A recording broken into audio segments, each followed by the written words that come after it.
Dr. Rohan Pallewatta, Executive Chairman, Lanka Harness Company Private Limited. Garudara Sangya Vahansa, Leader of the Opposition, Members of the Parliament, and you, the people who hold the supreme power of this country. I've been allocated only 8 minutes, and within the 8 minutes that is allocated to me, I wish to drive home 2 points. As I said, it is just since only 8 minutes, I will be compelled to produce bullets and not balloons. If you take the previous central bank report, we are an $80 billion economy. I do not know how much it will be in the report that is about to come. In this $80 billion economy, contribution from agriculture is 6.34%, which translates into around $5 billion.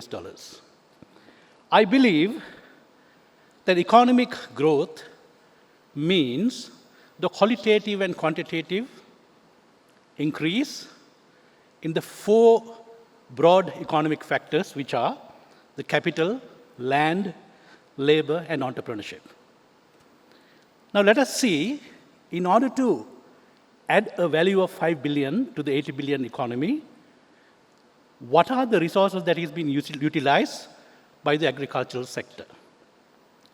As you know, in Sri Lanka, there are 5.2 million households, out of which the main income of 2.1 million households is from agriculture. And in these 2.1 million households, there are 8.4 million people dwelling. And I wouldn't say that all these 8.4 million people are directly connected to agriculture. But the main income of their households is from agriculture. And the land mass that is being utilized for agriculture is 45%. In other words, utilizing half of the land mass, utilizing almost 1/3 of the labor, we add a value of only 5 billion to the economy. Unless, it is my contention, it's my humble contention, unless we make a structural change there, this country will never come out of poverty. Unless we make a structural change there, we will never move an inch forward. That is my diagnosis. What is my prescription? It's a very simple and straightforward prescription, because I believe sometimes overthinking, you lose the simple answer. In these, if you take the Census Department statistics, in these 2.1 million households, agriculture families, there are youth from 18 to 35. What I would suggest, what I would propose as a medium-term solution is to provide employment, foreign employment, for this 2.1 million youth that is coming from agriculture sector. At least the standard would be that they should be able to at least remit $500 back home. I have already done a pilot project. I have sent more than 300 people to Japan. And even with the previous exchange rate, Japanese yen rate, which was 1.7, today it is 2.6, they're remitting on the average at least 150,000 rupees for a month to their households. So if you speak to the farmers, farmer families, and if you quantify the grievances, they're around 25,000 rupees, 50,000, maximum 75,000. So if there are youth from each family that is remitting $500 to their households, for the first time, Sri Lanka truly will come out of poverty. And at the moment, it's not that I'm just giving you this as an answer. I'm working on it right now. Because as responsible citizens, we got to do the value addition in whatever possible way that we can. Japan is offering about 500,000 employment. Then, as you know, after the Brexit,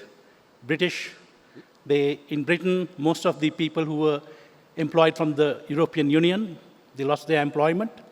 And as you know, countries like UK and USA, they're run on research findings. And one of the research findings has shown in UK that there is, when compared to the Eastern European labor, the contribution by the Asians are much higher. So therefore, they are going to open the market for this part of the world, and I'm sure, once again, we can secure around 500,000 employment in the UK for our youth. And a few days ago, I received another from Norway, where there are about 350,000 opportunities. And that, of course, that is not Sri Lanka specific. We'll have to be proactive and grab at least 50,000 employment opportunities in Norway. So I'm working on putting the ecosystem in place and to make this a reality. That is point number one. And point number two is that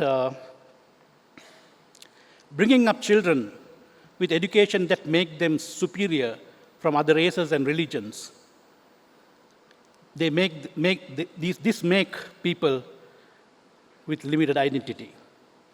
If we are truly to integrate to the world, we must teach our children that their stage is not this tiny island, but the globe. We must create global citizens. The present Crown Prince of Saudi Arabia, he has promised to roll out $7 trillion in the next 10 years for development. And they have also conceived that the Saudi Arabians alone cannot handle this kind of development. So in the next few years, they are trying to invite 10 million expatriates to Saudi Arabia. This is the level of seriousness that these countries are taking in integrating themselves to the world. Back in the year 1993, there was a Tamil family residing in Batiklo. And there was one Tamil terrorist group that walked into that house in the middle of the night and kept a gun at the head of the chief of the house and demanded the son, who was 19 years, to join that organization. As you know, the natural reaction from a father, he was howling and crying because he was the only son in the family. Before the father could answer, this youth answered saying, "I will join," because he did not want to see his father being shot before his very eyes. And this person, luckily, his father had the right contacts with the Sri Lankan forces. He was taken away by the terrorist group, but within few weeks, with his contacts, his father managed to smuggle him to Colombo, take him out of the camp, and smuggle him to Colombo. And in no time, he was bundled to UK, where he sought refugee status. And this person, who went to UK as a refugee the year before last, was among the top 10 entrepreneurs of UK. And recently, he visited Sri Lanka, and I was addressing a Rotary gathering, delivering the keynote, and I invited him to be in the audience. And among other things, I said that I'm dreaming of a day that we Sri Lankans can give you people a hero's welcome back home. Who better is poised to make this sentence stronger than our leader of the opposition himself, whose very father was assassinated by a Tamil terrorist group? When the opposition leader pronounced these words, that will be the epitome of compassion. When Nelson Mandela was imprisoned for 27 years, when he was released, he invited the very people who were responsible in putting him behind bars to formulate a government. You and I, not for 27 years, but for 27 minutes, Had anyone put us behind bars, our minds would be working overtime, drawing the retaliatory plan. But Nelson Mandela didn't do so. And I trust that is leadership. And I believe that is the kind of leadership that we are blessed with at SJB. I say this with conviction because when it came to the Muslim burial issue, the opposition leader was advised not to take any stand because by taking a stand, he would be alienating himself from the majority Sinhalese. But he said, no, I will stand for what is scientifically correct. And that is the kind of leadership that this country is crying for at the moment. And also, whatever we do, whatever we say, everything should resonate with the voice that is happening at Golface. We have to understand the changing dynamics of politics. We have to be the champion of the grievances of the youth of this country. And that's the thick carapace of insensibility that has grown over the collective psyche of the nation due to mismanagement at the highest levels.